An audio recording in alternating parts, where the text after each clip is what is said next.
लिखा है कि यदि एक समलंब चतुष्क की असमांतर भुजाएं बराबर हों तो सिद्ध कीजिए कि वह चक्रीय है। ठीक है, यदि एक समलंब की असमांतर भुजाएं बराबर हों तो सिद्ध कीजिए कि वह एक चक्रीय है। तो पहले एक चित्र बना लेते हैं क्वेश्चन में। ठीक है, सबसे पहले चित्र बनाते हैं। तो ये हुआ आपका चित्र।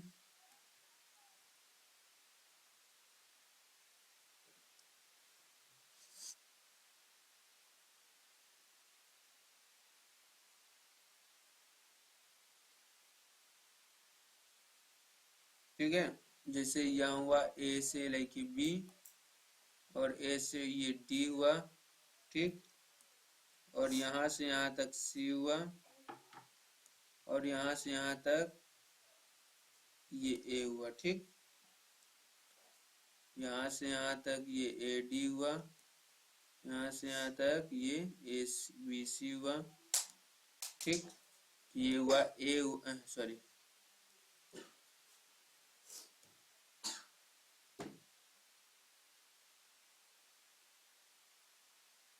ये ए हुआ, ये बी हुआ, ये सी हुआ और ये डी हुआ। तो एक्सरसाइज 9.3 क्वेश्चन नंबर 8 दिया है। क्या दिया है कि ए बी सी डी एक समलंब चतुर्भुज है। क्या है? एक समलंब चतुर्भुज है।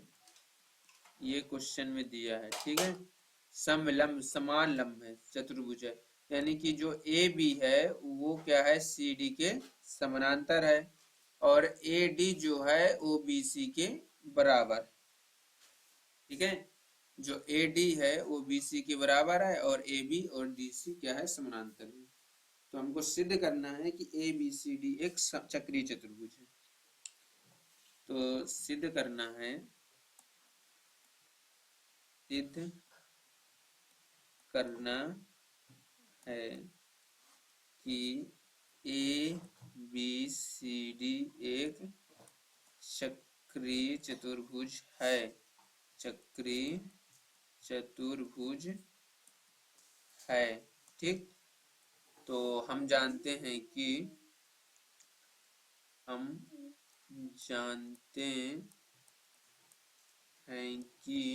क्या जानते हैं कि देखो, अब हम किस त्रिभुज में चल रहे हैं, त्रिभुज ए सी डी और बी डी सी में। ठीक है, तो त्रिभुज ए सी डी व त्रिभुज बी सी डी में, इसमें क्यों चलें? क्योंकि जो ए डी बराबर बी सी, ये तो ऑलरेडी दिया हुआ है। ठीक है, ये दिया है कि नहीं दिया? और देखो सी डी इसमें भी है, सी डी इसमें भी है, तो चाहे डी सी लिख दो और चाहे सी डी लिख दो, ये उभयनिष्ठ है।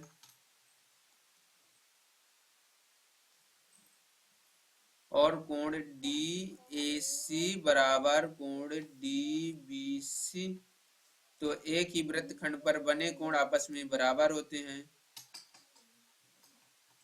एक ही वृत्तखंड पर बने कोण आपस में बराबर होते हैं। एक ही जो वृत्तखंड होता है, वृत्तखंड पर जो बने कोण होते हैं वो आपस में बराबर होते हैं।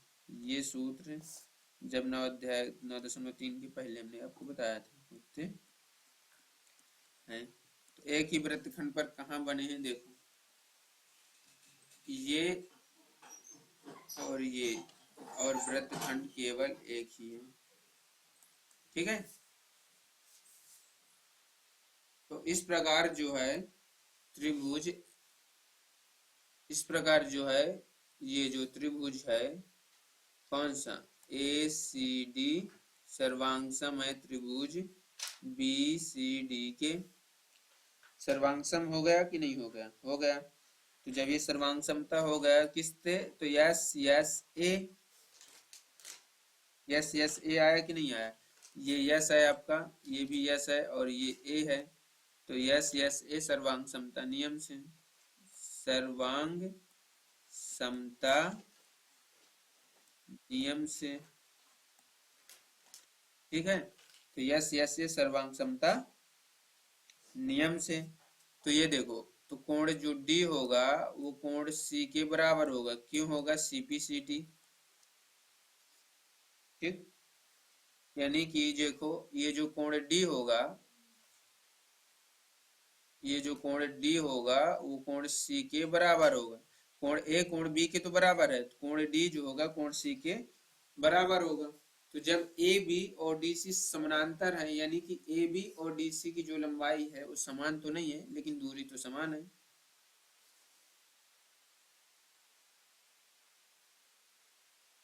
तो देखो कोण डी बराबर कोण सी, ये हुआ आपका सीपी सी टी। तो देखो जो कोण ए हुआ और कोण सी हुआ, ये क्या हो जाएगा, 180 अंश हो जाएगा, ये आसन्न कोणों का योग, ठीक है। तो ये भी बराबर हो जाएगा 180 अंश।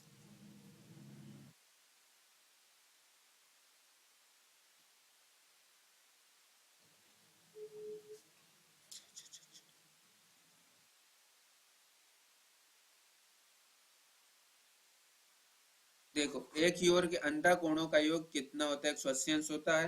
यहां से लिखो एक ही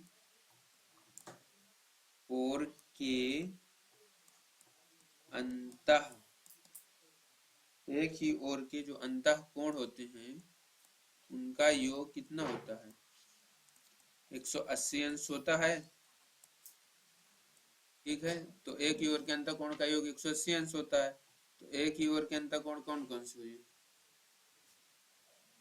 कोण ए और कोण डी, एक ही ओर के अंतः कोण है, चाहे कोण बी और कोण सी लिख दो, एक ही ओर के अंतः कोण है, ठीक है। तो हम यहाँ लिख दिए कोण ए और प्लस कोण डी बराबर 180 अंश। तो देखो डी बराबर सी है ना, तो डी की जगह तुम सी रख दो, बराबर 180 अंश। तो क्या हुआ, ये नहीं समझ में आया, ये हुआ आपका सम्मुख कोण, ये क्या हुआ, सम्मुख कोण, ठीक है। तो यहां से लिख सकते हो कि सम्मुख कोण जो होते हैं, जो सम्मुख कोण, कोणों का योग कितना है, 180 अंश है।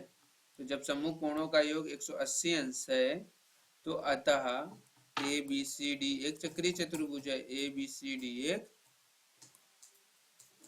चक्रीय, एक चक्रीय चतुर्भुज है,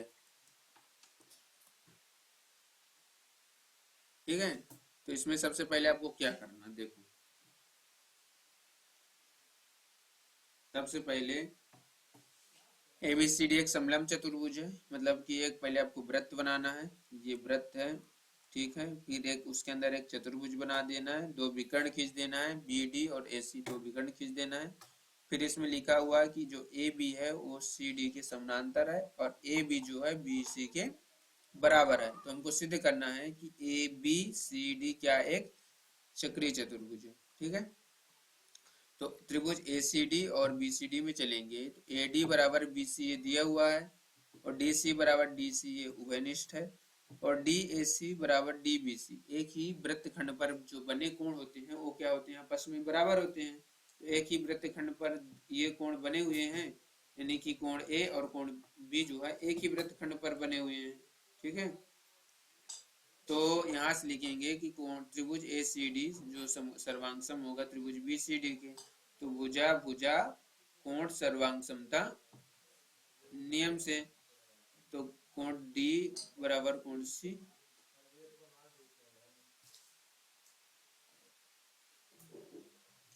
CBCD से हुआ। तो एक ही ओर के जो अंतः कोण होते हैं वो क्या होते हैं, उनका योग कितना होता है, 180 अंश होता है।